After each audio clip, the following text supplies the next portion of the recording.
Hello everyone, my name is Tim Gordon. I run the tax blog Back Alley Taxes, and we are picking up where we left off in talking about the tax return and preparing a 1040 with kind of a normal situation. So where we left off last is we had just come up with an AGI for our people that we're preparing the tax return for. So we're going to jump back into preparing the return. We follow this form, so that's just line 37 is on page 1. Line 38, it's just the same number on the top of page 2. There's going to be some questions here about whether or not you're blind. Depending on how old you are, you can get an additional exemption, a deduction in this case where you don't have anything. Okay. So then we move on to our itemized deduction or your standard deduction. If you look over here in the margin, these are the standard deduction amounts right here. That's the deduction you get no matter what you do. You get that portion of deduction. So in this case, since they're married filing jointly, they get $12,400, which you can see is coming through right here because we haven't done anything on our itemized deduction yet. So at this point, you kind of have an option. You could just take that number right there, or you can calculate your itemized deduction and figure out if it's higher. In this particular case, if you have mortgage interest, that's typically the thing that's going to push you over the edge to allow you to get a better result from itemizing your deductions. And since, if we look in our shoebox, you can see that they do have a 1098, which is our mortgage interest deduction. So we're going to go ahead and calculate our itemized deduction and see where that lands us. So let's jump over. The itemized deduction is our Schedule A. And thankfully it pulls all the information over here. There's a limitation to a lot of these items.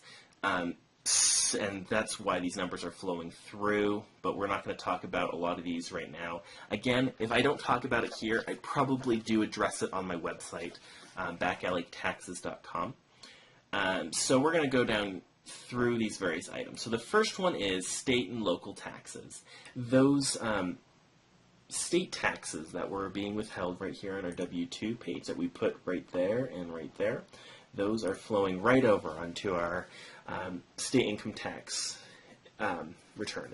If you live in a place that doesn't have income tax, for example, Wyoming, Nevada, Texas, I think there's there are 2 other states I'm missing, you can actually deduct your sales tax instead of your income tax and put that number in there. To my knowledge, I've never seen a case where it's better to deduct sales tax over itemized or over income tax if you have a choice. And I even saw a guy buy a plane once that had tons of sales tax. So pretty much always you're going to be better with income tax if that's the option. So continuing on, since they have a 1040, let's go back over to our 1098. So on most 1098s, you will have kind of like a separate piece of information at the bottom where it will talk about a couple other loan items. If you do not have it on your 1098, you should go to your bank to find this information out. The one that we're looking for right now is our real estate taxes. So our real estate taxes for the year was $1,500. Remember that real estate taxes are paid in arrears, so you need to deduct the real estate taxes when they're paid, not for what year they are. So our 2014 real estate taxes will actually be paid in 2015. So in this case, we are actually deducting our 2013 real estate taxes, which are paid in 2014. Okay, so personal property taxes, there's a couple different items that you could potentially have out there. The most common one that you're going to see is your registration, car registration. So here we have one that I just kind of blanked out. So this really is my car. Hopefully you didn't get any important information off that last scene. So if you look down here, you'll see that there are a lot of fees paid with your car. You're not allowed to deduct the fees. So down at the bottom, I blanked out here, but you'll have a total amount. You can't deduct the total amount. You have to go to our actual taxes. This is Colorado. On Colorado, you can deduct this ownership tax, and I believe this is prior ownership tax that you pay in the current year. I've only seen it once, and I believe we did allow it to be deducted. So these two items here you can deduct. In this case, it's 200, so we'll put 200 right here. Okay, so that so far gets us our total taxes of the year of $6,700 that are deductible. Okay, continuing on, our home mortgage. So that's going to be the big one. So we go back to our shoebox, we open our 1098, and our mortgage is right here, $8,000. So we're going to go ahead and put that down, $8,000. A couple of these things you could have. The biggest one that I see is your mortgage insurance premiums. If you have it during the year, you can deduct it. That one is a little bit tricky because if you have mortgage insurance premiums that are, if you pay like upfront the entire MIP amount, technically you have to amortize it over the life of the loan, I believe it is. I talk about it again on my website, backalleytaxes.com. Go to the individual. I have a whole section about the mortgage insurance premiums. And your investment interest. So there's a couple other interest items that you may have. But in this case, the most common one I see, home mortgage interest. And so that's what we're going for here with $8,000. Okay, so the next thing here we're going to look at is charitable contributions. If you pay in cash, you just put the number in right here. In this case, we're going to get a little bit more complicated and talk about gifts other than cash. Where you see this is where you donate something to maybe a silent auction or to Goodwill or something like that. If you do have an amount over $500, you do have to report it. So something that is kind of tricky, if you go to like Goodwill, you will, they'll give you a slip. But it's not super helpful because they usually just give you a slip that said you donated something.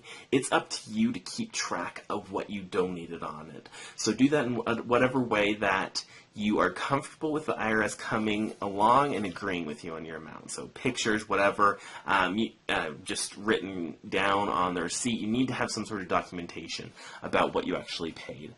In this case, we didn't have anything like that because I just didn't feel like making it.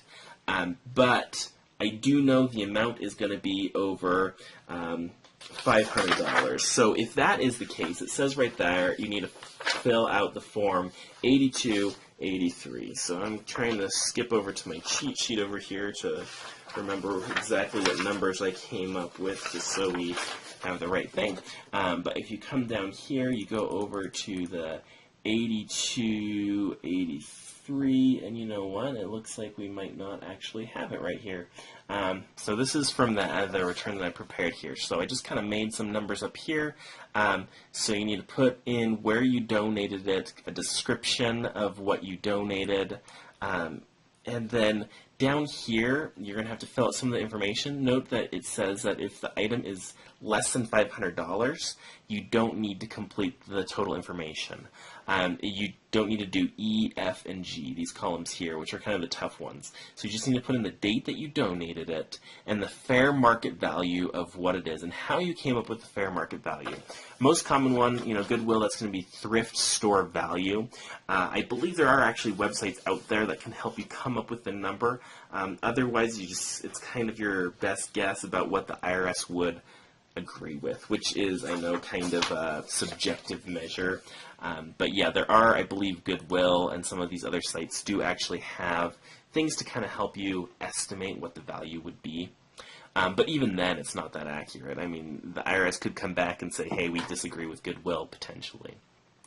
Okay, so continuing back on. In our case, our number is, I think we said 875.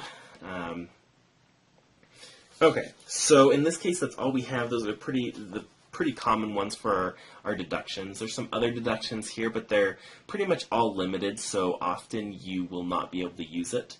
Okay, so finally you come down here. Is your deduction limited? Since our number, our AGI, again, there's our number there, our AGI, it is below 152,000, so our number is not limited. If you get over that, you're going to have to go through some other crazy calculations, which I believe is this over here. But in this case, it's just going to be 15,575. So we go back over to our 1040, and if you remember, our standard deduction was 12,400. So our 15,575, it actually is better, so that is the number that we're going to use. So in this case, we turn out better. Okay, so continuing on, so these numbers, thankfully, because of this, it's going to calculate automatically. For example, so we have our exemption amount, so that's going to be 3,950 in this year, and you multiply it by our number up here, which is 3, and that's going to come up to 11,850. But again, if your income is over the amount right here, 152,000, it's going to be limited. But we don't have to worry about that in this case. Okay, so finally we come up with our taxable income of 92,000. So then we have our tax. This is very nice, and it calculates the tax for you. If you don't have that, another way you can do it is going over to the IRS instructions for the 1040. So it's a 150-page document. Scroll down to somewhere near the end. They have tax tables. Here we go. So you could actually look up your income. So if we have 92,576, we see 92,500. That's between 550 and 560.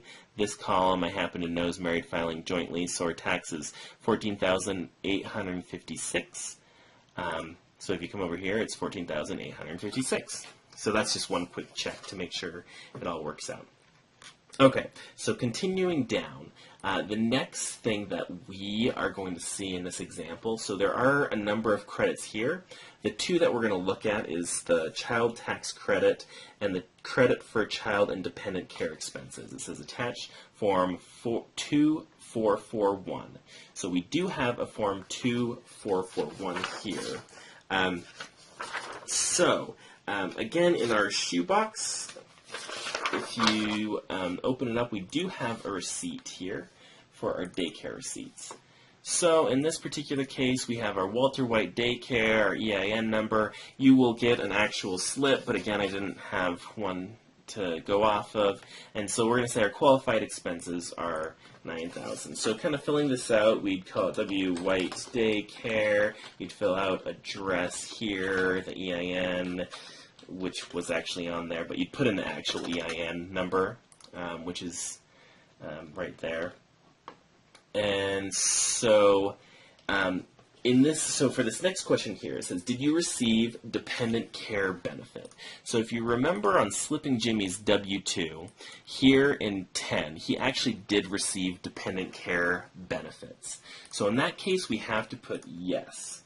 And that means we're going to have to swing down to page 2 of this and fill out some additional information. And we got 2,500, as we saw over there. Unfortunately, this actually does have a bug in it, unless he's fixed it. Oh, it looks like he has fixed it.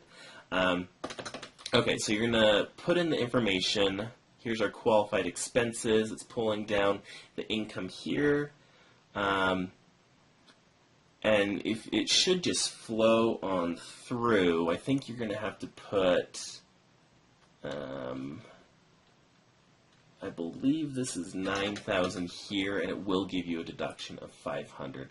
So, but the idea behind this, you'll want to double check through the numbers here.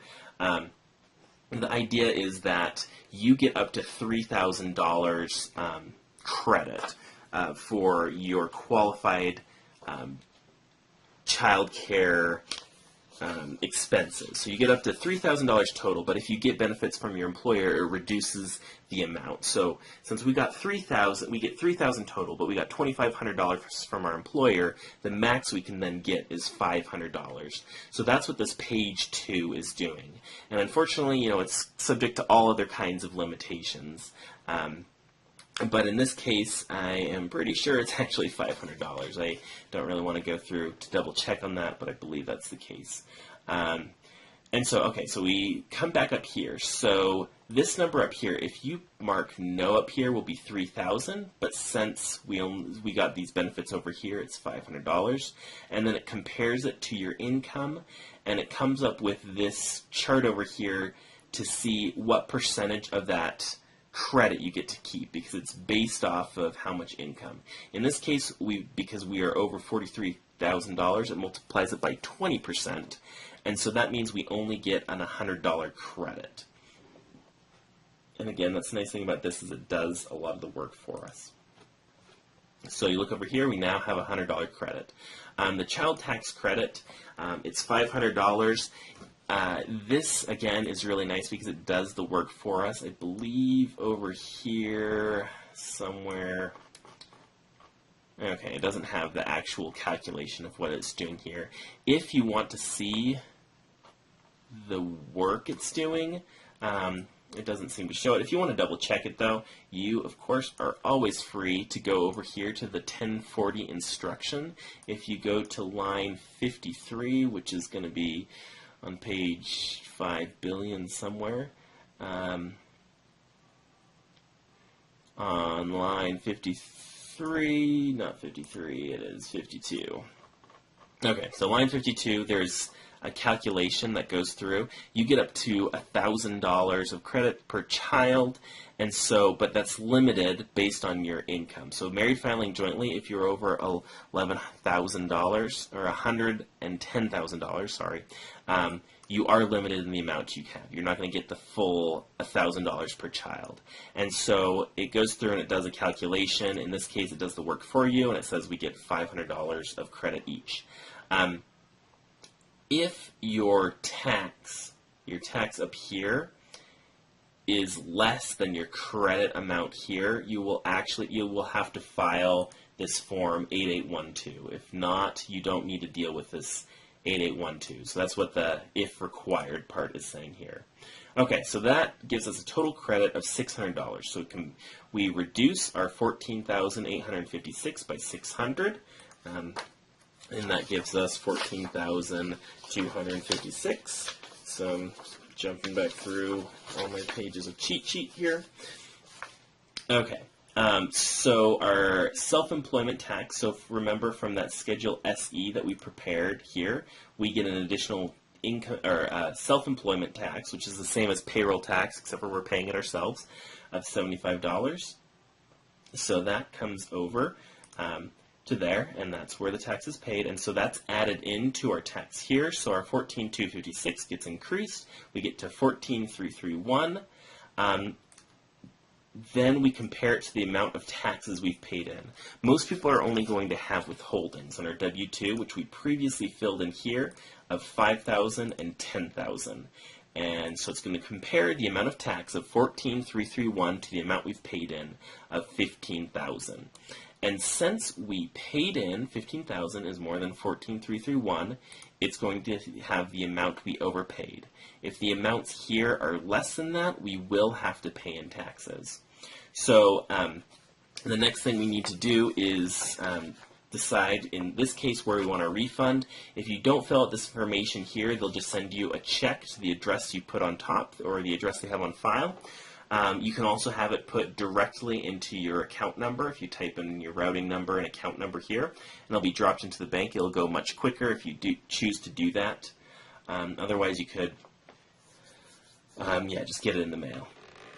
So, okay, continuing on, third-party designee, that's if you want somebody to talk on your behalf with the IRS, not just some random person, obviously.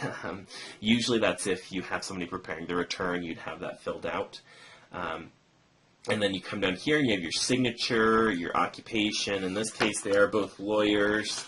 Whoops, I guess I probably should put lawyer instead of lawyers for each person. I'm not really sure how necessary it is to fill out all of this information. But, we'll type it in just for performance sake. I usually do fill it out. I think they use it for informational purposes more than anything. I would be very surprised if they rejected your return because you didn't put your occupation down. And both you and your spouse will need to file it on the actual return. And then finally, if you have a paid preparer, that information would go down there. Obviously, if you're watching this really long, probably boring video about how to prepare your tax return, you're not going to fill out that information. Okay, so that was so much fun. That gave us our actual tax return. Where things get a little bit messier is, again, you can't actually file this Excel version. It did the math for you. You're going to have to put it on the forms. So what you could do is actually print off the forms, which is what I did in this case, and you would just be able to fill it out. So I just transferred the information, at least on my own return, took the information from here, transferred it over here to a 1040, which you can download right from the IRS's website, fill it all out. If you go over to the instructions, it will give you, usually when you search for where to file, it'll come up with where you can file your tax return. It'll give you an address. I don't want to go through it there, but there is somewhere in here it'll tell you what address to send it to. It depends on what state you live on, or state you live in, not on. It's not the moon, unless you're living in Wyoming.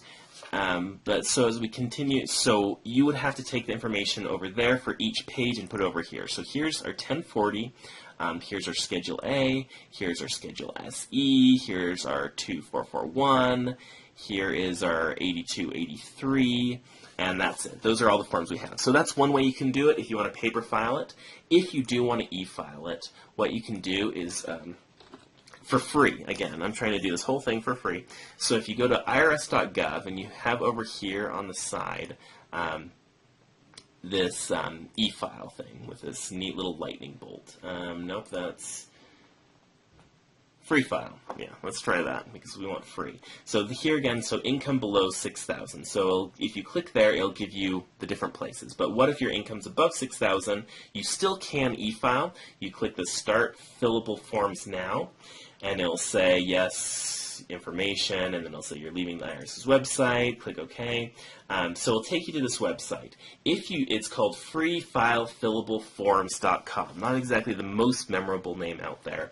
One thing that I've noticed is you can't actually type in www, just to show you, www.freefilefillableforms.com without all this junk on the end. You can't just, whatever.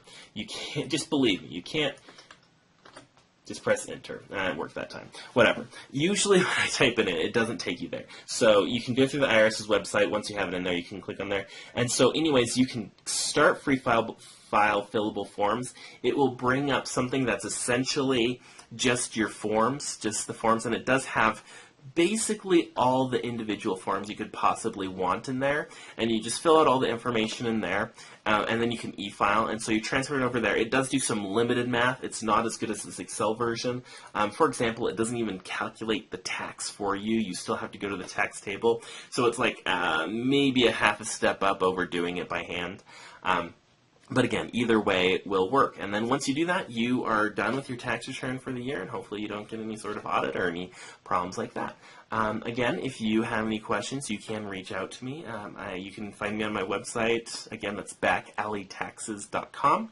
Again, I do have a book that's more for businesses at this point. I'm hoping to get an individual book out there at some point, and that's available at pretty much all major ebook retailers except for Apple, because I just didn't like trying to get a book on there. It was a huge pain. And then finally, I am on Twitter at timjgordon.com. So there's all different kinds of places to reach out to me. If you just have a general question too, I found that a great place to go is Quora, Quora.com. I hadn't heard of that before. It's actually kind of like Yahoo Answers, but there's a lot more tax professionals on there. There's one guy who answers pretty much everyone's questions, and I'll be on there occasionally too. So those are some great resources to get help, and good luck. You have just a couple of weeks now to get that filed, and have fun. Thanks. Bye.